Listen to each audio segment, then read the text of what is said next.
बिस्मिल्लाहिर्रहमानिर्रहीम। आज जज साहब ने शेरशाह खान को भी बेल दे दी है। कल शाहरेज़ खान को बेल मिल गई थी। देखें, इस पे मैं ये कहूँगी कि एक तो राना मुदस्सिर जो लॉयर हैं, इन्होंने बहुत बड़े ज़बरदस्त तरीके से तैमूर मलिक ने और राना मुदस्सिर ने दलाइल पेश किए और उसकी वजह से मैं ख्याल में कोई गुंजाइश ही नहीं थी जज साहब के पास कि वो इनकी बेल ना इनको देते। अब ये हमें खुशी हुई है कि इन्होंने बेल बच्चों को दे दी है। अव्वल तो इनको उठाना ही नहीं चाहिए था जिस तरीके से उठाया गया, लेकिन कोई बात नहीं। आपको पता है इमरान खान ने कहा था हमारे सारी फैमिली को सबको जेल में डाल दो, लेकिन मैं जो अपना मौक़िफ़ है उसे नहीं हिलूँगा। इससे हमारे बच्चे भी तैयार हैं, हम भी तैयार हैं, हमें इन चीज़ों से नहीं डरता। अगर इनका ख्याल था कि डराएंगे और हम नहीं बात करेंगे ये कौन कर रहा है, तो ये भी इनकी गलत फहमी है। लेकिन आगे देखें, इमरान खान भी ना 2 साल से झूठे केसेस में जेल में रखा हुआ है। मिलिट्री ट्रायल्स इन्होंने किए हैं जिसका कोई अता पता नहीं है कि किन चार्जेस पे 10-10 साल की कैद दी है।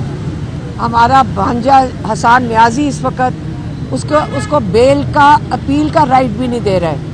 तो ये कौन सा कानून है जो इनको इजाज़त देता है कि छुप के मिलिट्री ट्रायल, जिसको ये कह रहे हैं कि सड़क पे से आप लोगों को उठा के कहें कि इन्होंने जुर्म किया है मुल्क के ख़िलाफ़। अब मिलिट्री ट्रायल में आप कुलभूषण यादव को डालें, आप उसको बताएं कि उसको कितनी सज़ा मिली है। मुझे तो अभी तक नहीं पता है कि कुलभूषण यादव को फांसी की सज़ा हुई है, जिसने अपने मुँह से एतराफ़ किया कि मैंने हज़ारों लोग इस पाकिस्तान के मरवाए हैं। उसकी सज़ा का तो हमें नहीं पता।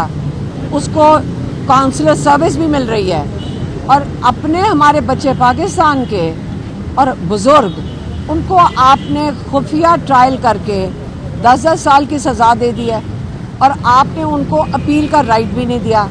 ये दुनिया में, जैसे सलमान अकरम राजा बता चुके हैं पिछली दफ़ा, कि दुनिया में इसका कोई इस वक्त प्रेसिडेंस नहीं है कि किसी मुल्क में ये हो रहा हो सिविलियंस के साथ जो पाकिस्तान के अंदर हो रहा है। तो शाहरेज़ खान और शेरशाह खान को तो मिल गया है और इमरान खान की एक बेल रह गई है और वो है अल-कादिर की, जो हाई कोर्ट में लगनी है।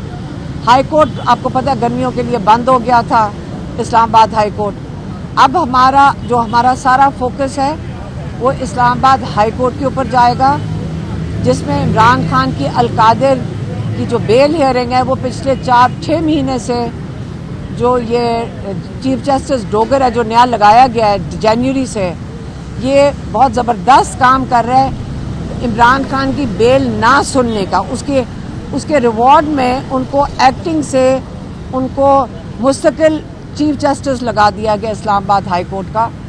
लेकिन याद रखें, वो तारीख़ में जाने जाएंगे, उनको कोई तारीख़ नहीं भूलेगी, उनके अगली नस्लें नहीं भूलेंगी इन सारे जजेस की, जो उनकी अगली नस्लें नहीं भूलेंगी कि अगर वो पाकिस्तानियों को इंसाफ ना दें, क्योंकि इनकी जो ओहदे हैं उनका तकाजा ये है कि ये पाकिस्तानियों को इंसाफ दें। लेकिन हम उम्मीद रखते हैं कि जैसे इमरान खान कई दफ़ा कह चुके हैं कि आपका ज़मीर, अगर आप ज़मीर के मुताबिक फ़ैसले दे दें, इंसाफ दे दें, तो आज ये जो इंसानी हकूक़ की पामाली की जा रही है पाकिस्तान में ना हो।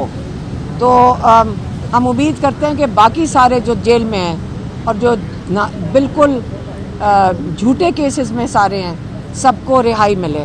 मेहरबानी। मैडम, शेर अब्दुल मबद आपके बेटों के मुतालिक कहते हैं कि जो भी सोशल मीडिया ऐसे अकाउंट्स हैं जो पाकिस्तान के खिलाफ ऑपरेट हो रहे हैं, उसके पीछे आपके 2 बेटे हैं, उन्होंने बाकायदा रिपोर्ट भी किया कुछ सोशल मीडिया अकाउंट को, तो उनके हवाले से आप क्या कहते हैं?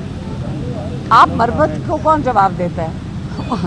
उनको तो एस्टेब्लिशमेंट और एजेंसियां ऐसे बंदों को लॉन्च करती हैं, इस्तेमाल करती हैं और फिर उनको ज़ाया कर देती हैं। जब वो ज़ाया होते हैं फिर उनको डर होता है कि हम यूज़लेस हो गए हैं, फिर वो इस किस्म की बातें करते हैं। अब इनके लिए हम क्या जवाब दें? अब याद रखें, इमरान खान उनको पार्टी से कई महीने पहले निकाल चुके हैं। अगर ये नहीं बेचारे छोड़ना चाहते तो फिर ये हरकतें ना करें। जब हरकतें करेंगे اور عمران خان نے کس لیے نکالا تھا؟ کیونکہ یہ وارداتیں ایسی کر رہا تھا.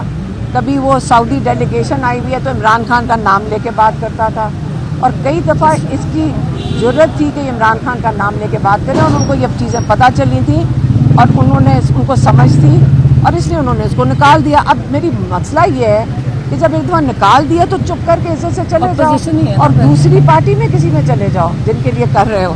اچھا میڈم یہ بتائیں کہ کالا باغ ڈیم بنانے کے لیے کا بیان آیا, اس کے بعد پی ٹی آئی کے بھی کچھ جو ایم پی رہنما انہوں نے بھی مخالفت کی اور باقی پارٹیوں نے اس بارے میں آپ کا کیا کیا کالا باغ ڈیم بننا چاہیے یا نہیں؟ آپ مجھے کس لحاظ سے پوچھیں؟ پی ٹی آئی کی تو میں نمائندگی نہیں کر رہی, ہم تو اپنی کر رہے ہیں, اپنی فیملی کی. میں تو میرے علاقے میں پھر آپ کو ان سے پوچھنا چاہیے, پھر آپ پی ٹی آئی سے پوچھیں نا. تو مجھے تو نہیں پتا آپ کون سے بیان کی بات کر رہے ہیں, ہم یہاں بیلوں کے اندر سارا دن بیٹھے ہوتے ہیں, آپ ان سے پوچھیں. بسم اللہ الرحمن الرحیم. آج جج صاحب نے شیرشاہ خان کو بھی بیل دے دی ہے, کل شاریز خان کو بیل مل گئی تھی. دیکھیں اس پہ میں یہ کہوں گی کہ ایک تو رانا مدثر جو لائر ہیں انہوں نے بہت بڑے زبردست طریقے سے تیمور ملک نے اور رانا مدثر نے دلائل پیش کیے, اور اس کی وجہ سے میں کوئی گنجائش ہی نہیں تھی جج صاحب کے پاس کہ وہ ان کی بیل نہ ان کو دیتے. یہ ہمیں خوشی ہوئی ہے کہ انہوں نے بیل بچوں کو دے دی ہے. اول تو ان کو اٹھانا ہی نہیں چاہیے تھا جس طریقے سے اٹھایا گیا, لیکن کوئی بات نہیں. آپ کو پتہ ہے عمران خان نے کہا تھا ہمارے ساری فیملی کو سب کو جیل میں ڈال دو, لیکن میں جو اپنا موقف ہے اسے نہیں ہلوں گا.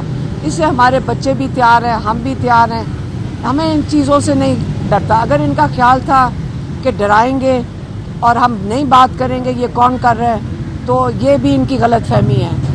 لیکن آگے دیکھیں, عمران خان بھی 2 سال سے جھوٹے کیسز میں جیل میں رکھا ہوا ہے. ملٹری ٹرائلز انہوں نے کیے ہیں جس کا کوئی اتا پتہ نہیں ہے کہ کن چارجز پہ 10 سال کی قید دی ہے. ہمارا بھانجا حسان نیازی اس وقت اس کو بیل کا اپیل کا رائٹ بھی نہیں دے رہے. تو یہ کون سا قانون ہے جو ان کو اجازت دیتا ہے کہ چھپ کے ملٹری ٹرائل جس کو یہ کہہ رہے ہیں کہ سڑک پہ سے آپ لوگوں کو اٹھا کے کہیں کہ انہوں نے جرم کیا ہے ملک کے خلاف. اب ملٹری ٹرائل میں آپ کلبھوشن یادو کو ڈالیں, آپ اس کو بتائیں کہ اس کو کتنی سزا ملی ہے. مجھے تو ابھی تک نہیں پتہ ہے کہ کلبھوشن یادو کو پھانسی کی سزا ہوئی ہے جس نے اپنے منہ سے اعتراف کیا کہ میں نے ہزاروں لوگ اس پاکستان کے مروائے ہیں. اس کی سزا کا تو ہمیں نہیں پتہ.